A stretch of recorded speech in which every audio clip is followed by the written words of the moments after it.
Hi, ladies and gentlemen. This is a quick update of our weekly trading, and today is 9/9/2019. Now is 7:44 p.m. Clearly, the update is about what's happening now in the market. Now, some people may be surprised. They say that the trend has shifted. And yeah, absolutely, the trend has shifted, and that could be just a temporary trend correction. Because if you look at the larger time frame, the DXY still holds that bullishness trend. All you see right now is just temporary correction, just like previously. You can see the price has been temporarily correcting itself over and over again. So it's not something new, it's something that our market does. And if you followed our weekly analysis last 2 weeks, we clearly anticipated this move. So we want to see the price coming down here, have a bit of retest here, and we want to see the price continuing on this continuing strong bullishness. Otherwise, if the price just break through, then that could be an ultimate reversal on DXY. We use DXY as a navigator and a compass in trading, so you're going to simply look on actual trades that could potentially make us some money onward. So starting with USD Chef. USD Chef is an interesting pair. Clearly you can see we have had a really interesting upward move on USD Chef for some time now, and the price has come to a level where I think so anyways, a quick update: if you took a trade on that particular support area, resistance area turning support, and you bought that USD Chef, clearly now you're enjoying some profits, and you are waiting for that take profit at 0.99439. Otherwise, guys, I just want to see the price coming here and start showing some sort of weakness, and then that's where I'm going to look for my ultimate sell.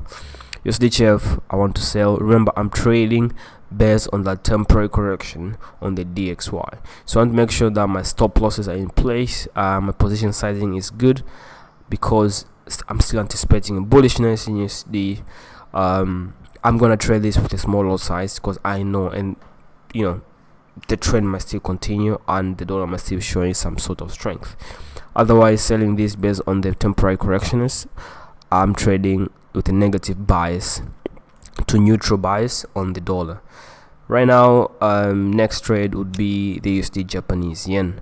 Now clearly you can see the price just broken through here and turning that area into a support. Now we call it key levels rollovers. We just see a resistance turning support, and the price now just retested there and is looking to go to trying to test those resistance areas at 108.851.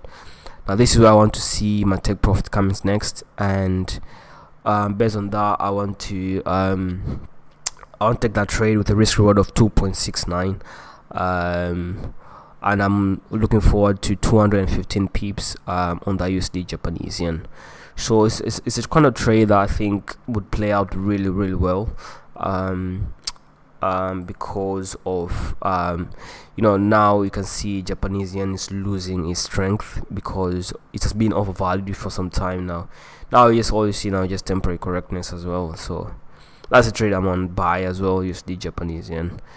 Next would be the dollar. The dollar is now, you see the dollar just a bit of a sell-off and just trying to come and test the support areas.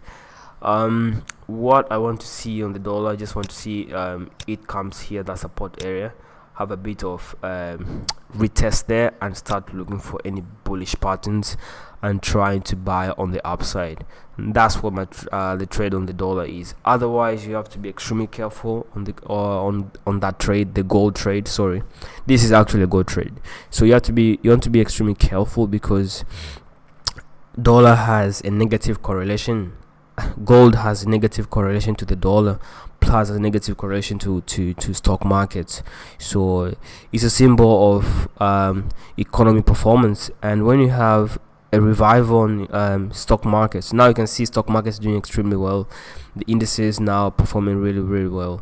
So that's why we had that massive sell-off on the gold. So what we expect next is a bit of bullish to neutral bias on gold, because I'm still holding like long term bullish bias on gold, but what I see now, I can see stock markets just reviving in strength, and it's something that's a bit weird, but yeah, you have to be careful on that. So if you're going to take that trade on gold, make sure your position sizing has to be extremely tight, and you have to avoid any surprising losses.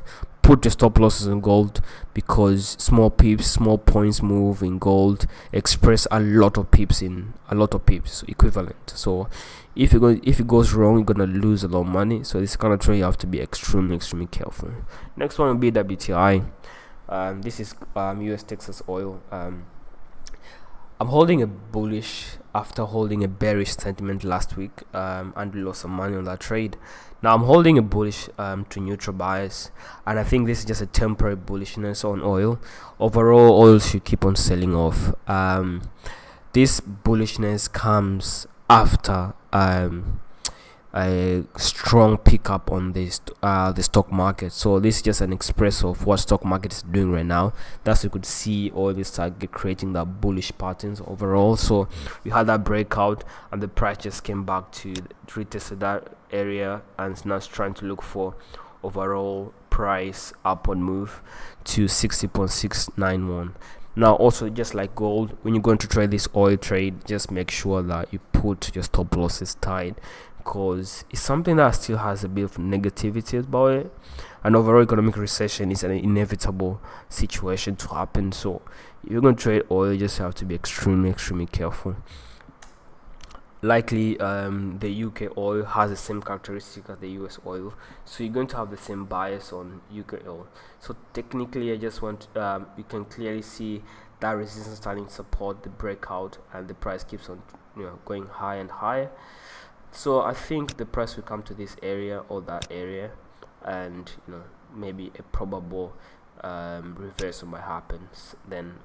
Otherwise, it's something that I expect further bullishness on UK oil. Next, a bit of an update on Euro GBP is a pair that we took, and we said this will be the trade of the month. If you pay attention to this trade, I talked about this trade a couple times, and I wanted us to trade this trade and hold it for a very long time. So if you did not follow up, I can post some links down below, and you're gonna check those trades. You're gonna check Euro GBP trade from my first analysis to my second update analysis on Euro GBP. Next will be Bitcoin USD. What I want to see from Bitcoin, I just want to see it coming like a bit of a pullback to that area, and I'm looking for further bullishness. Trying to buy that Bitcoin. Probably here there'll be a bit of resistance, and probably a breakout might happen soon, and that will be my ultimate lookout on Bitcoin USD. Otherwise, the indices are holding. That have a bit of positivity right now. You can clearly see that breakout from that resistance area, and so what we hope for S&P 500 index, we just want to see that pullback, a bit of a retest around that area, and a further bullishness. Or if there's going to be any negativity on the economy in the US, probably this might happen, a breakout to the downside, and we may retest and then further sell off. So that will be the same sentiment we have on Nasdaq 100. I just want to see a retest on that area, and then further buying, continuing on the upside. Otherwise, if any breakout might happen, I just want to see a bit of a retest and further sell off on Nasdaq 100. So ladies and gentlemen, that was a very short and quick analysis, where just a bit of an update where the market is heading next. Remember, the DXY, what we see now is just temporary correctness, so keep on holding your sentiment, keep on holding your fundamentals true, that the DXY is still a bullish. So be careful there and trade safely. Cheers.